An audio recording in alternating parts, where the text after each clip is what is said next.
Bueno muchachos, entonces dando continuidad a este tema del lenguaje, ahora vamos a pensarnos sobre la relación entonces que hay entre el pensamiento y el lenguaje, pues que vale la pena que lo retomemos y aparecen pues inquietudes como estas, nuestras ideas surgen primero y esperan palabras que las designen, ¿cierto?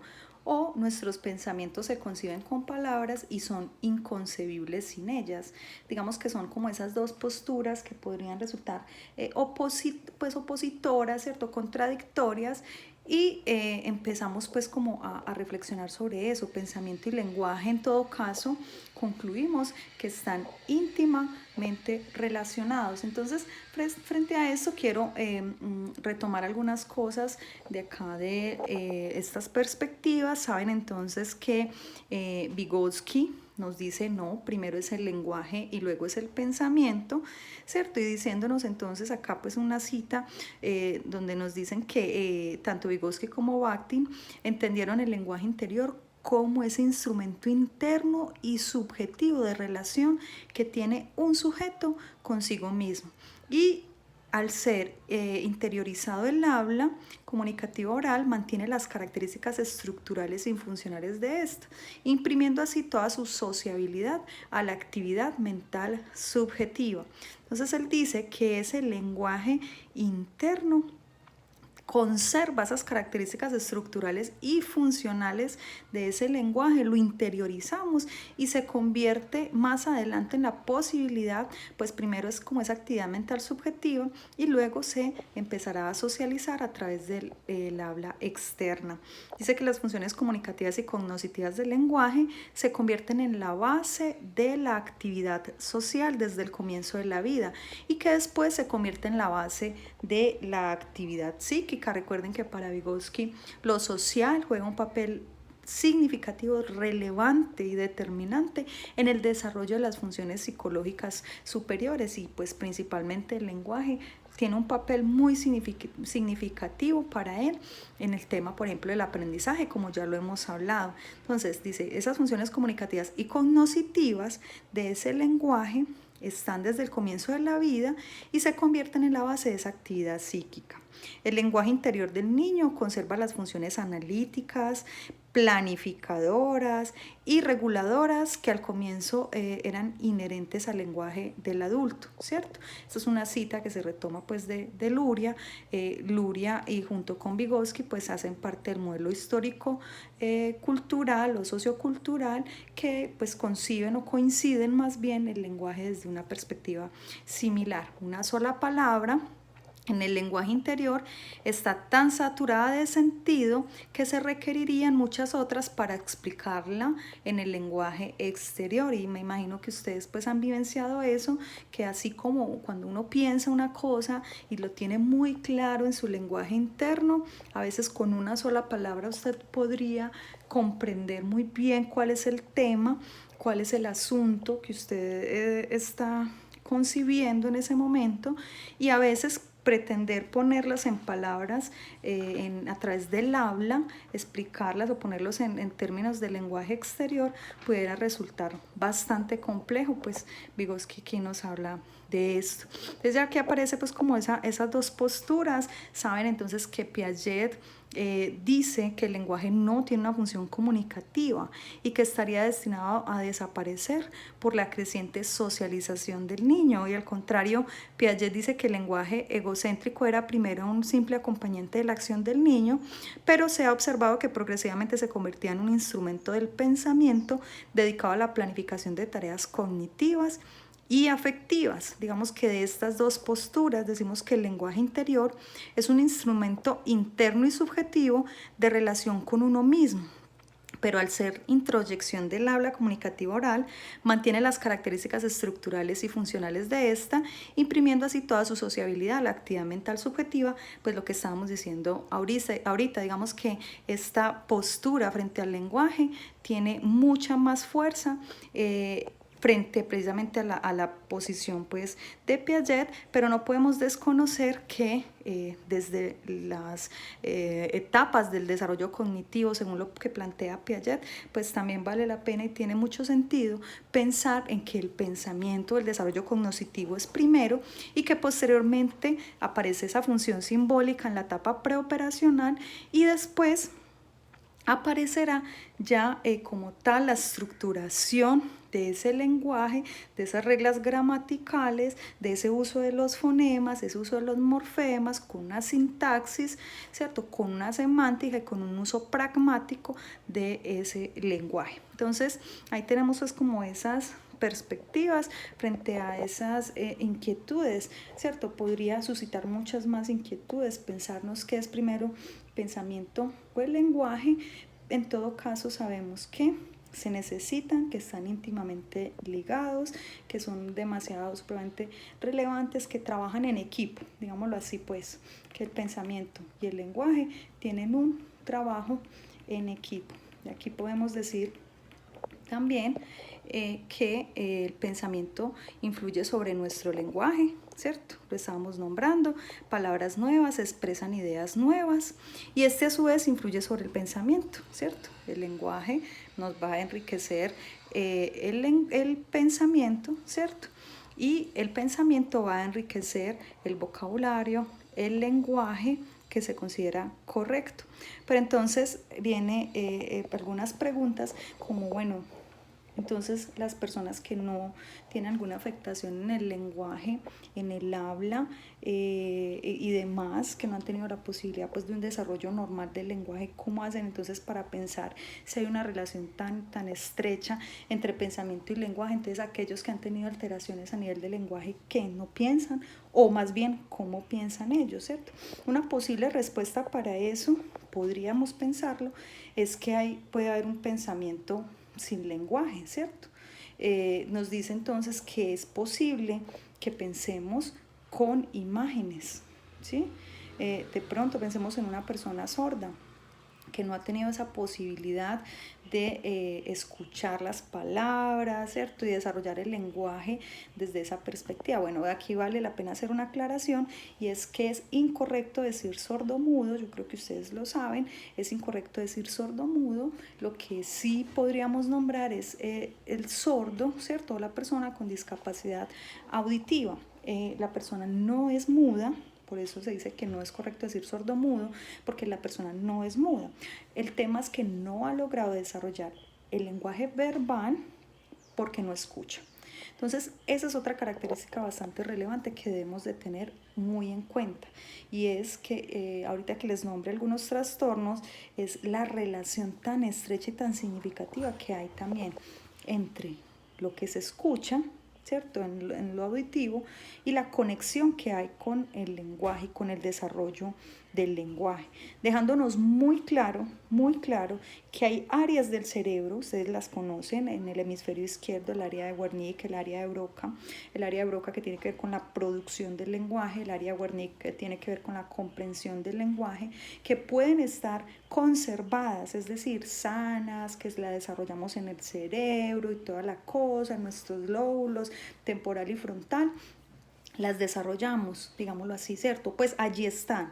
No necesariamente hubo daño cerebral, no hubo lesión cerebral, pero como la persona no escuchó, como la persona tiene un problema auditivo, tiene una discapacidad sensorial auditiva, entonces la persona no logra desarrollar la producción del lenguaje, por lo menos el verbal, ¿sí? Podríamos decir que comprende, pero no escucha, entonces necesitan utilizar otros mecanismos de comunicación, ¿cierto? Y ustedes los conocen, el lenguaje de señas es un ejemplo, las imágenes es otro ejemplo. Entonces, esto nos debe quedar muy claro. Hay otras maneras, entonces, si el pensamiento es lenguaje interno, los que no logran desarrollar un lenguaje verbal, entonces, ¿cómo piensan, cierto? Tal vez una respuesta para eso podría ser, pues pueden pensar a través de imágenes, a través de símbolos, a través de gestos, a través de esas otras maneras, esos otros códigos de comunicación que estas personas tienen. Y que el lenguaje verbal como tal se va a ver gravemente afectado si la persona, por ejemplo, tiene una discapacidad sensorial de tipo auditivo. Digamos que su aparato fonatorio funciona, la lengua, ¿cierto? Todo le funciona, sus estructuras, su anatomía cerebral está conservada, pero no escucha. Y no escucha, no logra desarrollar el lenguaje verbal. No quiere decir que sea mudo, ¿cierto? Sino que no aprende a hablar porque se ve afectada esa parte. Hay otro tipo de lenguaje entonces que vale la pena nombrar, que tiene que ver con ese lenguaje no verbal que hemos mencionado. Ese lenguaje suele ser un acompañante del lenguaje verbal, pero en algunos casos pues puede ser la única manera de comunicación que tenga pues ese sujeto, o decíamos que algunos animales también lo utilizan. Pero entonces decimos que esa función del lenguaje no verbal es reforzar o contradecir lo expresado mediante el lenguaje verbal. Expresión facial es una manera de lenguaje no verbal, sonrisas, gestos, muecas, la postura corporal, cómo estemos sentados, cómo estemos parados, también va a denotarle al otro y a darle señales al otro, precisamente para hacer uso de la teoría de la mente y tratar de generar en el otro una interpretación frente a si me gusta, si me disgusta, cuál es mi intención, qué es lo que quiero hacer, si me agrada, si me desagrada. Lo que quiero comunicar se va a ver reforzado de ese lenguaje no verbal. Listo, entonces ya sabemos que está el lenguaje, el habla como tal, el lenguaje verbal, o se conoce como el lenguaje con función motora, y el lenguaje no verbal. Entonces aquí nos dice que va a incluir pues como los sentidos, el tacto, estrechar la mano, el abrazo, un beso, también la visión, ¿cierto? Y que eso va a determinarse también por la cultura. Entonces yo pensaría pues que ahí Vygotsky la tiene muy clara cuando nos dice la relevancia de la cultura, cuando nos dice la relevancia de la socialización, la relevancia del otro, ¿cierto? Cuando nos habla de todo eso para decirnos pues que el lenguaje es ese instrumento mediador para el aprendizaje, que es el instrumento de socialización por excelencia, pero que la cultura pues va a jugar un papel muy significativo allí, ¿cierto? La cultura tiene pues un papel demasiado relevante allí.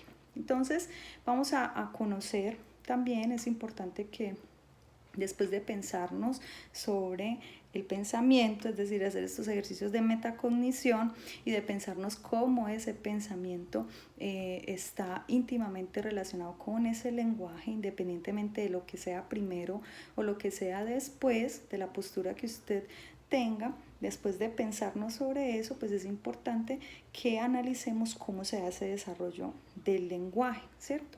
Cómo se da ese desarrollo de ese lenguaje. Entonces, el proceso de adquisición, estamos hablando de una persona, pues primero que nada, que escuche, ¿cierto?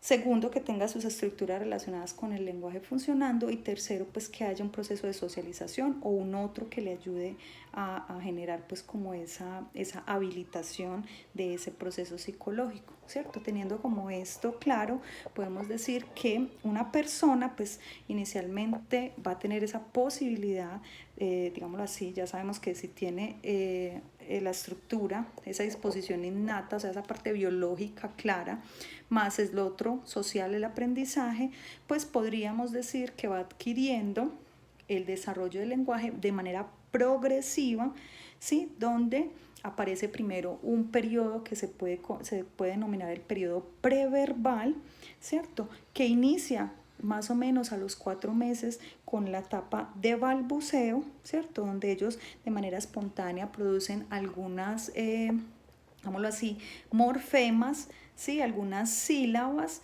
las producen. Dice que no es por imitación del lenguaje de los adultos necesariamente, y que progresivamente se asemeja a las entonaciones y a las alteraciones, digámoslo así, a los sonidos que que estén relacionados con su hogar, con lo que escucha en su casa. Entonces, inicialmente digamos que es un proceso casi que biológico, que innato, desde que las funciones estén conservadas, como les decía ahorita, pero que poco a poco pues se van asemejando a lo que ellos estén escuchando en sus casas y a la estimulación pues que ellos reciban. Entonces ese periodo preverbal, decimos, primero es la etapa de balbuceo que ocurre a los 4 meses y luego viene la etapa de una sola palabra, más o menos. Es decir, son capaces de decir pues de a una palabra, más o menos ocurre pues al año, entre 1 año y los 2 años. Aprenden también que los sonidos tienen significado, ¿cierto? Y comienza el ensayo de formación de sonidos con significado. Entonces podríamos decir que la parte preverbal es esa parte de balbuceo, ¿cierto? Y ya en la parte verbal, bueno, de esa etapa preverbal valdría la pena nombrar pues además de ese balbuceo, también esa parte no verbal, esos gestos, el llanto que se convierten pues en esa manera como el bebé, bueno, ustedes lo están viendo en ciclo vital, se comunica con la mamá o con el cuidador, ¿cierto? El llanto, la sonrisa y el balbuceo empiezan a ser entonces esas primeras formas de comunicación que las conocemos como la etapa preverbal, ¿sí? La etapa preverbal. Y vamos a nombrar entonces de la etapa verbal, estos momentos que pues son muy importantes que los tengamos allí presentes y tiene que ver con ese desarrollo ya de esa parte verbal, ¿sí? Ese desarrollo de esa parte verbal donde ya empiezan a aparecer esas palabras, esas primeras palabritas que pues empiezan a ser tan importantes para la expresión de eso que tal vez pueden pensar, pero también de esa comunicación, ¿cierto? Entonces tenemos que a los 10 meses, aproximadamente, estamos esperando que aparezca algo que se conoce como las holofrases, ¿sí? Que a los 10 meses aparezca algo que se conoce como las holofrases, que ya se las voy a mostrar acá, ¿cierto? Las holofrases son palabras simples que conllevan diferentes significados. Esos significados ya sabemos, quedan pues yo creo que muy claro que esos significados van a depender de ese contexto. Entonces, primera etapa verbal. En la preverbal está balbuceo, sonrisa, llanto, y en la primera etapa del verbal la conocemos como holofrases, ¿cierto? Holofrases, palabras simples que tienen unos significados que seguramente va a entender más fácilmente esos cuidadores y demás, esas personas que tienen ese contacto con ese niño, con ese bebé. A los 12 meses ya son capaces, como decíamos ahorita, entre 1 año y 2 años más o menos, son capaces de pronunciar 1 o 2 palabras reconocibles como tal. A los 18 meses ya estamos hablando de que conocen alrededor de 50 palabras.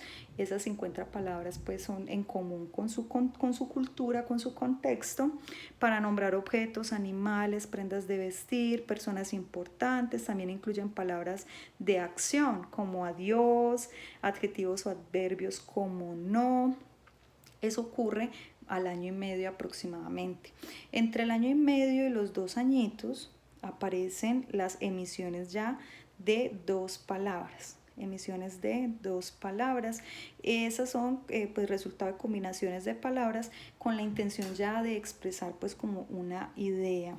Y digamos que esa etapa de las 2 palabras, que pues digámoslo así, aparece a los 2 años aproximadamente, esa etapa de esas emisiones de 2 palabras se conoce como lenguaje telegráfico. Son oraciones de 2 palabras con sustantivos y verbos, digámoslo así, tienen una sintaxis, o sea, ya viene pues como con un orden, como nos dan el ejemplo acá, quiero agua, ¿cierto? Usan cientos de emisiones de dos palabras para expresar muchos significados diferentes, ¿cierto? Entonces, pues no utilizan mucho artículos, conectores, sí, pero sí utilizan palabras en un orden específico, pues que ya son mucho más claras y que ya pueden entenderse, digámoslo así, de mejor manera. Entonces, a esa que se espera que ocurra a los 2 años se conoce como el lenguaje telegráfico o el habla telegráfica. Entonces, consiste en emisiones ya de 3 o varias palabras que conllevan significado, pero excluyen palabras innecesarias como artículos, los que les estaba diciendo ahorita. Entonces, está papá ven a piscina conmigo, mamá está haciendo pis, nené quiere agua, todo eso. A los 3 años su vocabulario puede tener ya 1000 vocablos. Desde los 2 años, más o menos a los 2 años y medio, entre los 2 años y los 2 años y medio hasta los 4, ya estamos hablando de que se utilizan oraciones que contienen pues varias palabras, ya estamos hablando de 3 a 5 palabras más o menos.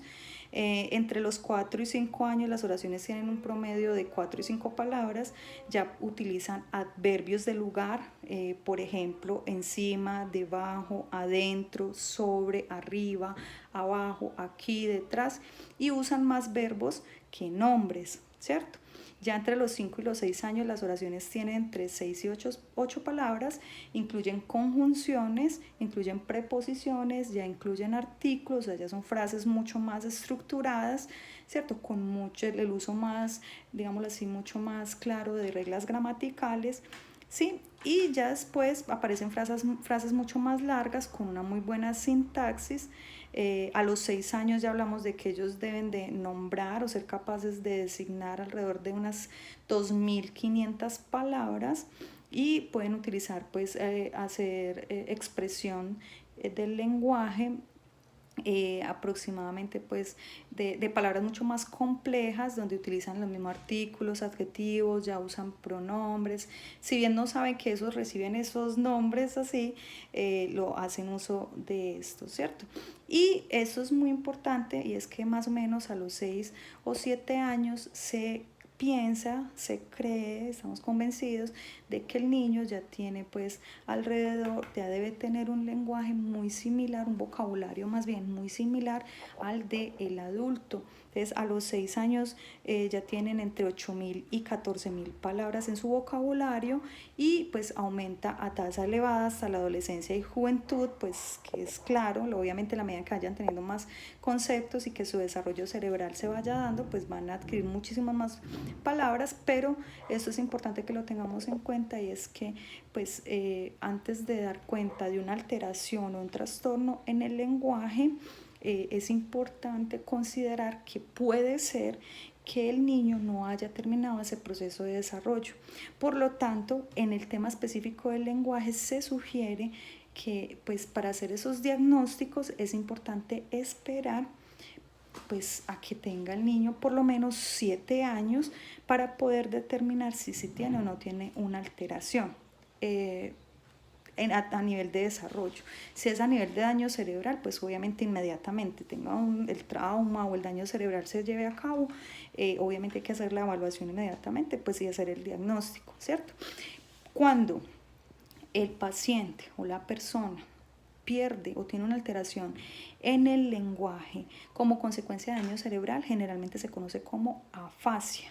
Afasia, y hay muchos tipos de afasia. Pero cuando es un niño que ha tenido un problema en el desarrollo del lenguaje, no hay ninguna alteración, digamos, a nivel de daño cerebral, sino que es una alteración a nivel de desarrollo, lo conocemos en términos muy generales como disfasia, que es como una disminución o una afectación en el desarrollo del lenguaje que para cada caso específico pues tiene un nombre también puntual y específico, pues que ahorita en el otro video seguramente les voy a estar explicando. Entonces espero pues que ya haya quedado un poco claro cómo se va dando el desarrollo de ese lenguaje y esa relación tan estrecha que hay entre lenguaje y pensamiento.